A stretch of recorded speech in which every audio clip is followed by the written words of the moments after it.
Hello बच्चों, मेरा नाम है मोहित और आपका स्वागत है हमारे यूट्यूब चैनल हिस्ट्री चैंपियन में। तो जैसा कि आप जानते हो, आपका जो पेपर होने वाला है राजस्थान का भूगोल, उससे संबंधित अगला जो महत्वपूर्ण प्रश्न है, राजस्थान की प्रमुख सिंचाई परियोजनाएं जिसमें चंबल, माही व इंदिरा गांधी नहर परियोजना आती है, उसके बारे में अपन विस्तार से पढ़ने वाले हैं। काफी ज्यादा महत्वपूर्ण प्रश्न है, तो चैनल को जरूर से सब्सक्राइब कर देना, वीडियो को जरूर से लाइक कर देना, अपने दोस्तों को जरूर से शेयर कर देना। इसकी जो पीडीएफ है वो टेलीग्राम चैनल पे आपको देखने को मिल जाएगी, टेलीग्राम चैनल से जरूर से डाउनलोड कर लेना। चलो तो शुरू करते हैं अपन इस वीडियो को। राजस्थान आपके सामने एक जल अभाव वाला क्षेत्र है, जहां पे कृषि मुख्य रूप से मानसून पर निर्भर करती है। तो हम सबको पता है राजस्थान एक ऐसा क्षेत्र है जहां पर सबसे कम वर्षा होती है। समझ में आ गया? पूरे भारत में बात करें तो सबसे ऐसा क्षेत्र है जहाँ पे सबसे कम वर्षा होती है, जहाँ पे जल है वो मुख्यतः सबसे कम पाया जाता है, वर्षा होती नहीं है। पश्चिमी राजस्थान में तो नदियां भी नहीं बहती हैं, तो जल का काफी अभाव देखने को मिलता है। हमारी कृषि है, सिर्फ राजस्थान ही नहीं, पूरे भारत की कृषि लगभग आपके सामने मानसून पर निर्भर करती है। तो राजस्थान की कृषि भी आपको पता है लगभग मानसून पर ही निर्भर करती है। इसीलिए अलग अलग प्रकार की सिंचाई परियोजनाएं बनाई जाती हैं, जिसमें नदियों से आने वाला पानी है वो समुद्र में न जाए, उनको रोककर क्या कर दिया जाता है, उस पर बांध बनाए जाते हैं और उससे नहरों के माध्यम से, है ना, खुली आपके सामने अलग जल विद्युत योजनाएं बनाई जाती हैं, जिससे सिंचाई का कार्य किया जाता है ताकि कृषि को व्यापक स्तर पे हो सके। इसके लिए कृषि विकास, जल की उपलब्धता हर व्यक्ति को मिल सके।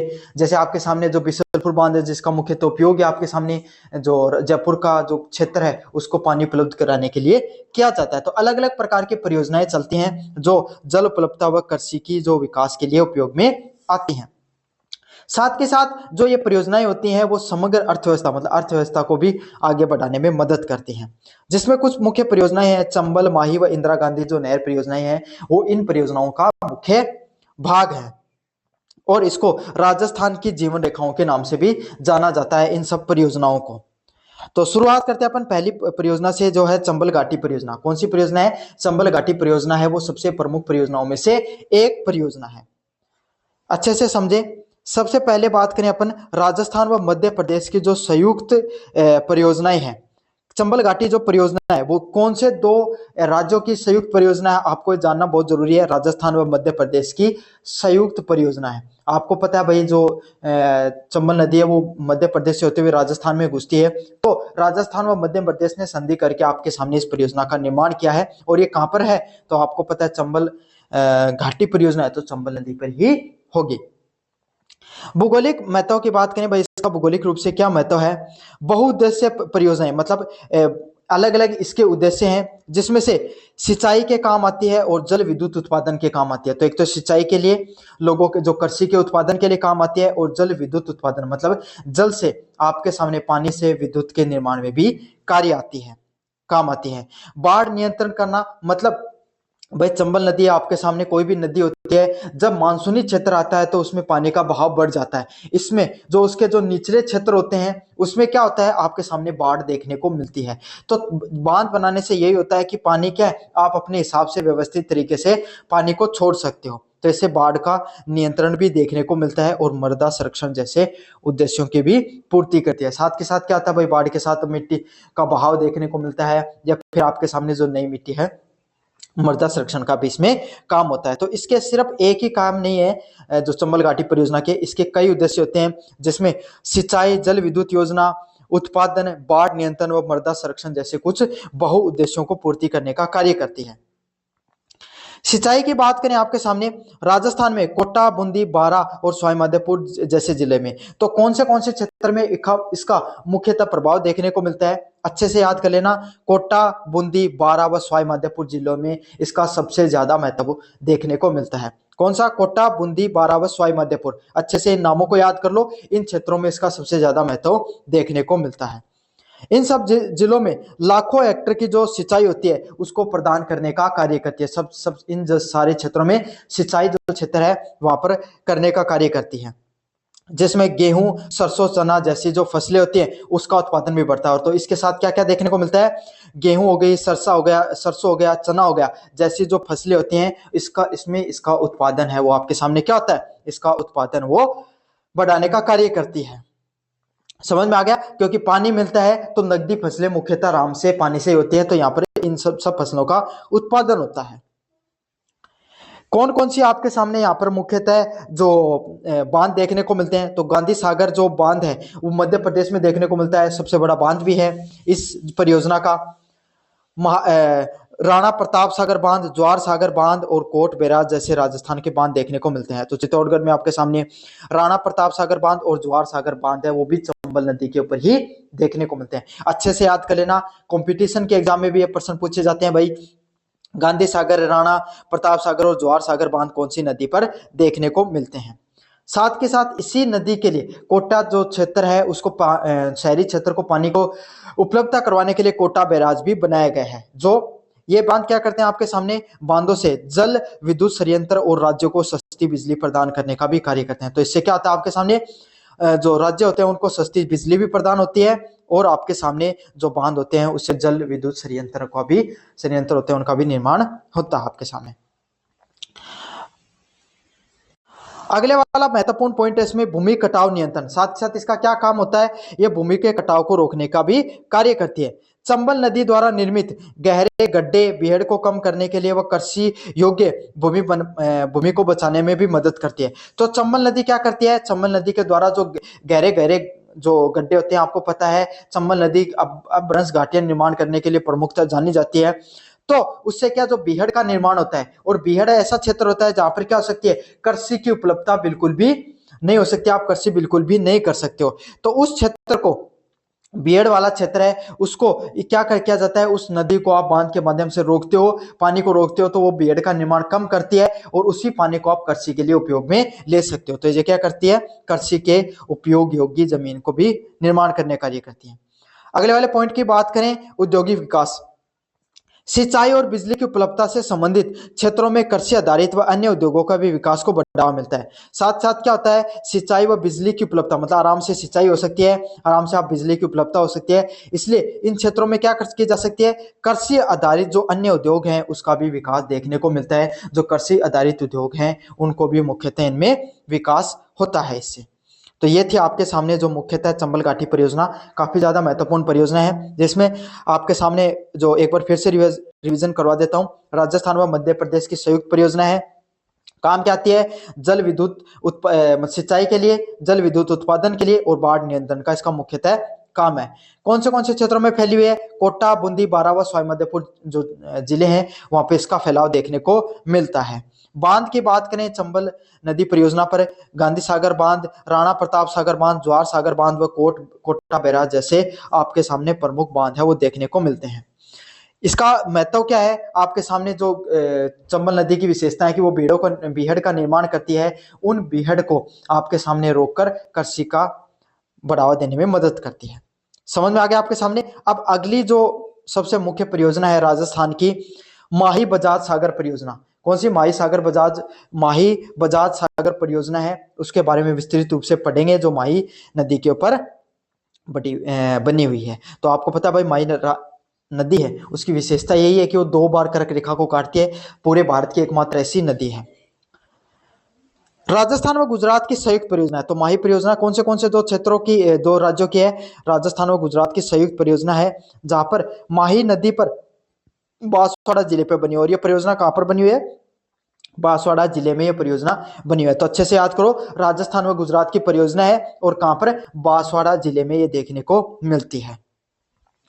इसके भौगोलिक महत्व की बात करें, आदिवासी क्षेत्र में इसका विकास देखने को मिलता है। क्यों, बांसवाड़ा, डूंगरपुर, आपके सामने पाली, ये वाला क्षेत्र आपके सामने, कुछ भाग आपके सामने चित्तौड़गढ़ का भी आ जाता है, ये आपके सामने मुख्यतः आदिवासी क्षेत्र है, जहां पे मुख्यतः आदिवासी लोग हैं वो पाए जाते हैं।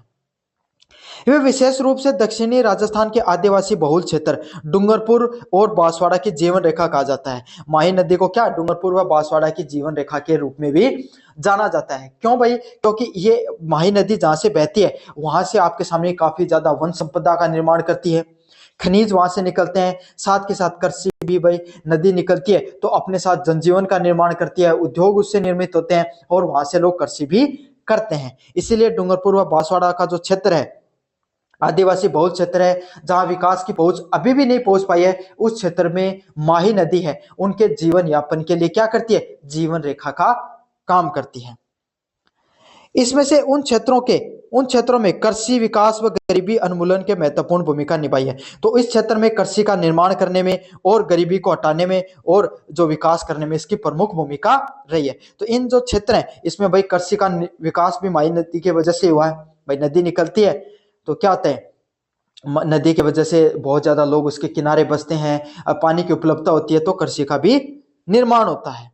साथ के साथ क्या है, विकास परियोजनाएं, भाई कृषि अच्छी होगी तो कृषि से संबंधित वहां पे उद्योग भी देखने को मिलते हैं और उससे उद्योगों से पैसा आता है तो पैसे से गरीबी भी जाती है। सिंचाई की बात करें, सिंचाई की लाखों हेक्टेयर भूमि व सिंचाई सुविधा प्रदान करती है। तो माही जो बजाज सागर परियोजना है इससे क्या होती है, आपके सामने लाखों वर्ग किलोमीटर में हेक्टेयर भूमि में आपके सामने सिंचाई करने का कार्य करती है, जिसमें मक्का, चावल, गेहूं जैसी फसलों का उत्पादन संभव हो पाता है। और इसी कारण क्या हो पाता है, आपके सामने मक्का हो गया, चावल हो गया और गेहूं जैसी जो फसलें हैं, जो कैश नकदी फसलें हैं, उसका यहाँ पर आपके सामने क्या देखने को मिलता है, नकदी फसलों का उत्पादन होता है इसके कारण। समझ में आ गया। नदी का जो वाला क्षेत्र है, जो दक्षिणी क्षेत्र है, वहां पर आदिवासी क्षेत्र है, वहां पे मक्का पाया जाता है, आपको पता है। चावल और गेहूं जैसी फसलों का भी उत्पादन होता है। अगले वाले पॉइंट की बात करें, आपके सामने जल विद्युत। माही बजाज सागर बांध पर जल विद्युत इकाइयां स्थापित हैं जो स्थानीय स्तर पर बिजली आपूर्ति में मदद करती हैं। तो माही बजाज सागर बांध है, यहाँ पे जल विद्युत इकाइयां स्थापित की गई। मतलब जो माही बजाज सागर बांध है, यहाँ पे जल से क्या किया जाता है, विद्युत इकाइयां भी बनाई जाती है। मतलब जो विद्युत है, बिजली है, उसके निर्माण में भी मदद मिलती है। जहां पर क्या होता है, स्थानीय स्तर पे बिजली की आपूर्ति में मदद मिलती है और इससे क्या होता है, स्थानीय स्तर पे जो बिजली है उसका भी उत्पादन देखने को मिलता है। आपको समझ में आ गया। तो जल विद्युत परियोजना के रूप में भी है, सिर्फ आपके सामने इसका कार्य सिंचाई परियोजना ही नहीं है, जल विद्युत का भी निर्माण करने में भी मदद करती है। अगले वाले पॉइंट की बात करें, यह परियोजना उस क्षेत्र में ग्रामीण व शहरी इलाके में पेयजल उपलब्ध कराने में भी सहायक है। अगर इस परियोजना को अपन विस्तृत रूप से बात करें तो चाहे ग्रामीण क्षेत्र हो चाहे शहरी क्षेत्र हो, बांध के माध्यम से पानी को रोककर अलग अलग जो डूंगरपुर बांसवाड़ा जो शहरी क्षेत्र है वहां पर और उनका सुदूर ग्रामीण क्षेत्र है वहां पर भी पानी की उपलब्धता कराई जाती है। अगले वाले पॉइंट की बात करें, आपके सामने सामाजिक व आर्थिक उत्थान। इससे आदिवासी समुदाय के जीवन स्तर में सुधार हुआ है। तो आपको पता है भाई, माई परियोजना है, एक तो यहाँ पर क्या आपके सामने जो बिजली की उत्पादकता होती है, तो बिजली घर घर तक पहुंच, बिजली की जो उपलब्धता देखने को मिलती है इस क्षेत्र में, तो बिजली होती है तो आपको पता भाई विकास वैसे भी होता है। दूसरी बात है, इसी नदी की वजह से क्या है, इस परियोजना की वजह से कृषि है उसमें बढ़ावा देखने को मिला और कृषि आधारित उद्योगों का भी निर्माण होना शुरू हुआ इसके वजह से। तो इससे क्या हुआ, जहाँ वहाँ के आदिवासी लोग हैं उनको अब सिर्फ वनों पर ही निर्भर नहीं रहना पड़ता है, अब वो क्या कर सकते हैं, उद्योगों में भी अपना योगदान दे सकते हैं और उद्योगों के माध्यम से पैसा आता है तो उनके जीवन स्तर में भी सुधार देखने को मिला है, जिससे पलायन कम हुआ। जैसे आदिवासी क्षेत्र है, वो आदिवासी लोग हैं वो शहरी क्षेत्र की तरफ कम जाकर अपने गाँव में ही क्या कर सकते हैं, पैसा कमा सकते हैं। इसलिए स्थानीय जो अर्थव्यवस्था है उसको भी काफी ज्यादा मदद मिली है इस परियोजना के माध्यम से। अब बढ़ेंगे इसे प्रश्न के जो अंतिम पॉइंट है, इंदिरा गांधी नहर परियोजना है, काफी ज्यादा मोस्ट इंपोर्टेंट परियोजना है, इसके बारे में विस्तृत रूप से पढ़ेंगे। यह भारत की सबसे बड़ी नहर परियोजनाओं में से एक है। तो आपके सामने इंदिरा गांधी जो नहर परियोजना है वो सबसे बड़ी नहर परियोजनाओं में से एक है। किस नदी पे बनी हुई है, सतलज और व्यास नदी के संगम पर किसका निर्माण किया जाता है, हरिके बैराज का निर्माण किया जाता है और वहां से इसका जो इंदिरा गांधी नहर है उसका विस्तार देखने को मिलता है, वहां से इसका उद्गम स्थल है वो देखने को मिलता है।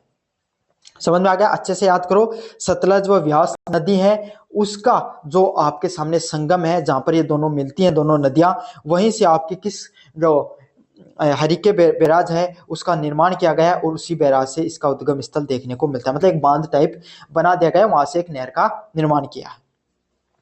यह पश्चिमी राजस्थान के शुष्क व अर्धशुष्क क्षेत्रों से होकर गुजरती है। मतलब राजस्थान का ऐसा क्षेत्र जहां पर पानी की उपलब्धता बिल्कुल न्यूनतम थी, उस क्षेत्र में आपके सामने इस जो परियोजना है उसको चलाया गया ताकि ज्यादा से ज्यादा लोगों तक पानी है उसकी उपलब्धता देखने को मिले आपके सामने। इसके भौगोलिक महत्व की बात करें, इसका क्या क्या महत्व आपके सामने, कैसे कैसे इस परियोजना ने पश्चिमी राजस्थान की जो दशा है वो दिशा बदलने का काम किया है। पहला है मरुस्थलीकरण का मुकाबला। ये पश्चिमी राजस्थान के थार मरुस्थल को हरा भरा करने और मरुस्थलीकरण को प्रसार को रोकने में महत्वपूर्ण है। तो आपको पता है भाई, जिस क्षेत्र में पहले बीकानेर वाला क्षेत्र है, बाड़मेर जो बीकानेर का क्षेत्र है, गंगानगर का क्षेत्र है आपके सामने, जहां पर बिल्कुल भी ये सोच नहीं सकते थे लोग कि अपन कृषि कर सकते हैं, खास करके तो बीकानेर वाले क्षेत्र में आज वहां पर बहुत अच्छी कृषि देखने को मिलती है इस नहर के वजह से। तो यही है, जो पश्चिमी राजस्थान के जो थार का क्षेत्र है, अब वहां पर कृषि होने लगी है, थोड़ा बहुत वहां पर अब जो पेड़ पौधे देखने को मिलते हैं, हरा भरा हो रहा है जो आपके सामने मरुस्थल। तो उसका जो मरुस्थलीकरण था, रेगिस्तान के और फैलाव को रोकने का इसने बहुत अच्छे से कार्य किया है। सिंचाई और कृषि क्रांति, तो इसने क्या किया है, गंगानगर, हनुमानगढ़, बीकानेर, जैसलमेर, बाड़मेर व जोधपुर और चूरू जैसे जो मरुस्थलीय क्षेत्र थे वहां पे लाखों हेक्टेयर की भूमि को संचित किया है। तो इसने क्या किया है, गंगानगर, हनुमानगढ़, बीकानेर, जैसलमेर, बाड़मेर व जोधपुर जैसा क्षेत्र था और चूरू जैसा जो क्षेत्र था, वहां पे जो मरुस्थलीय जिले थे वहां पे लाखों हेक्टेयर की जो जमीन है उसको इसने कृषि योग्य बनाने में सहायता दी है। तो इसका फैलाव भी समझ लो आपके सामने इन क्षेत्रों में पाया जाता है, गंगानगर, हनुमानगढ़, बीकानेर, जैसलमेर, बाड़मेर, जोधपुर। इसमें अगर अपन गंगानगर और हनुमानगढ़ को छोड़ दें तो बीकानेर, जैसलमेर, बाड़मेर और जोधपुर एक ऐसा क्षेत्र था जहाँ पे मरुस्थल का विस्तार सर्वाधिक देखने को मिलता है और यहाँ पर जो मानसूनी वर्षा बहुत ज्यादा कम होती है। इस वजह से इस क्षेत्र में क्या होता है, आपके सामने कृषि बिल्कुल भी नहीं हो सकती है। आपके सामने जो इंदिरा गांधी नहर आई और इसने लाखों हेक्टेयर जमीन है उसको कृषि योग्य बनाने का कार्य किया और साथ साथ चूरू का भी कुछ क्षेत्र देखने को मिलता है। इन क्षेत्रों में कृषि पैटर्न को बदल दिया। तो पहले जैसे सिर्फ लोग जो इन क्षेत्रों में बाजरा मुख्यतः बाते थे, है ना, जीरा हो जाता था, तो शुष्क फसलें हैं वो मुख्यतः देखने को मिलती हैं। लेकिन अब पानी की उपलब्धता के कारण इसी क्षेत्र में लोग गेहूं, सरसों, कपास और दलहन जैसी फसलों का भी उत्पादन अब संभव हो पाया है। भाई जमीन तो उपजाऊ कम या ज्यादा है, वो तो आप उर्वरकों के माध्यम से भी थोड़ा बहुत नियंत्रित कर सकते हो, लेकिन पानी की उपलब्धता होना बहुत जरूरी है। और जो आपके सामने इंदिरा गांधी नहर परियोजना ने पानी की उपलब्धता कराई, इस कारण लोग अब बाजरा हो गया आपके सामने, जीरा, आपके जो छोटी छोटी जो शुष्क फसलें होती हैं उसकी बजाय गेहूं, कपास, सरसों और दलहन जैसी फसलें हैं जहां पे ज्यादा मात्रा में पानी की जरूरत होती है, उन फसलों को उगाने के बारे में भी सोचने लगे हैं। जो जहां पर पहले क्या क्या होता था, केवल बाजरा होता था, अब वहां पर लोग इन प्रकार की फसलों के बारे में भी सोचते हैं। पेयजल आपूर्ति की बात करें, मरुस्थलीय क्षेत्र में पेयजल की गंभीर कमी को पूरा करती है। साथ साथ ये क्या करती है, मरुस्थलीय जो क्षेत्र होता है वहां पर जो पेयजल है वो उसकी भी बहुत सीमित मात्रा में पेयजल देखने को मिलता है, उसकी जो कमी है उसको भी पूरा करने का ये कार्य करती है। साथ के साथ लाखों लोगों को पशुधन में भी सहायता मिलती है। तो आपको पता है भाई, मरुस्थलीय क्षेत्र है वहां पर जो पेयजल है, जो मुख्यतः पहले वर्षा का जो पानी होता था उसके माध्यम से जो कोई टाके का निर्माण कर लिया आपके सामने, घर में जो कुंड बनाकर आपके सामने उसमें पानी से लोग पानी पीते थे। आज के समय अपन बात करें तो यहाँ पर लोग अब इस नदी के जो इस नहर के माध्यम से लोगों के घरों तक पानी पहुंचा है, तो पेयजल की समस्या भी कमी हुई है और लोग अब क्या करते हैं, पशुधन भी रखते हैं, जिससे पशुधन रखना भी आसान हो गया है। अगला क्या है, जनसंख्या और बसावट। पानी की उपलब्धता से इस क्षेत्र में जनसंख्या का घनत्व बढ़ा है, तो ज्यादा से ज्यादा पानी की उपलब्धता होती है, तो इस कारण क्या है, ये वाला क्षेत्र है यहाँ पर ज्यादा से ज्यादा जो जनसंख्या है वो भी बसनी शुरू हो गई है और नई बस्तियों का भी निर्माण हुआ। तो अलग अलग प्रकार की जो बस्तियां हैं उसका भी निर्माण इसी से हुआ है। तो पानी की उपलब्धता है उससे जो जनसंख्या भी बढ़ी है और अलग अलग प्रकार की जो आपके सामने जो बस्तियां हैं उसका भी विकास हुआ है। अगले वाले पॉइंट की बात करें, जैव विविधता में वृद्धि। नहर के आसपास वनस्पति का विकास होना व जैव विविधता की वृद्धि हुई, जो अन्य जीवों को आश्रय मिला है। तो इससे क्या, जो नहर है उसका जो आसपास का जो वनस्पति है उसमें विकास देखने को मिलता है और जो जैव विविधता भी देखने को मिलती है। मतलब जो नहर के आसपास का जो क्षेत्र है वहां पर आपके सामने पेड़ पौधे काफी देखने को मिलते हैं। इससे क्या, अलग जो जैव विविधता है वो काफी ज्यादा पेड़ पौधे देखने को मिलते हैं और जो वन्य जीव है उसका भी आश्रय मिला है, उनको भी पानी की उपलब्धता के कारण अब वो भी, उनका भी जीवन यापन अच्छा हो गया है। पलायन पर नियंत्रण, कृषि व अन्य आर्थिक गतिविधियों और विकास के ग्रामीण कारण आपके सामने ग्रामीण और शहरी क्षेत्र में पलायन रुका है। तो जो कृषि हो गया और आपके सामने जो अन्य जो आर्थिक गतिविधियां भी फैलने लगी, भाई उद्योगों का भी निर्माण होता है। पानी आता है तो पानी से सिर्फ कृषि नहीं होती है, उद्योगों का भी निर्माण होता है। तो यही है, कृषि व अन्य जो आर्थिक गतिविधियों के विकास के कारण ग्रामीण व शहरी क्षेत्र में क्या धीरे धीरे पलायन भी कम होता जा रहा है। अगले वाला पॉइंट है सीमा सुरक्षा। नहर सीमावर्ती क्षेत्रों में जल बाधा के रूप में भी कार्य करती है, जो राष्ट्रीय सुरक्षा के लिए भी महत्वपूर्ण है। साथ ही साथ इससे क्या होता है, आपके सामने जो सीमावर्ती क्षेत्रों में आपके सामने जो सीमा सुरक्षा करने का भी कार्य करती है अपने क्षेत्र में। तो आपके सामने ये बहुत ज्यादा महत्वपूर्ण प्रश्न है, यहाँ से समझ लो प्रश्न जरूर से देखने को मिलेगा। चंबल, माही व इंदिरा गांधी नहर परियोजना में से एक आध प्रश्न जरूर से देखने को मिलता है। तीनों के तीनों प्रश्नों को मैंने अच्छे से रिवाइज करा दिया है, अच्छे से पढ़ लेना। चैनल को जरूर से सब्सक्राइब कर देना, अपने दोस्तों को जरूर से शेयर कर देना। धन्यवाद।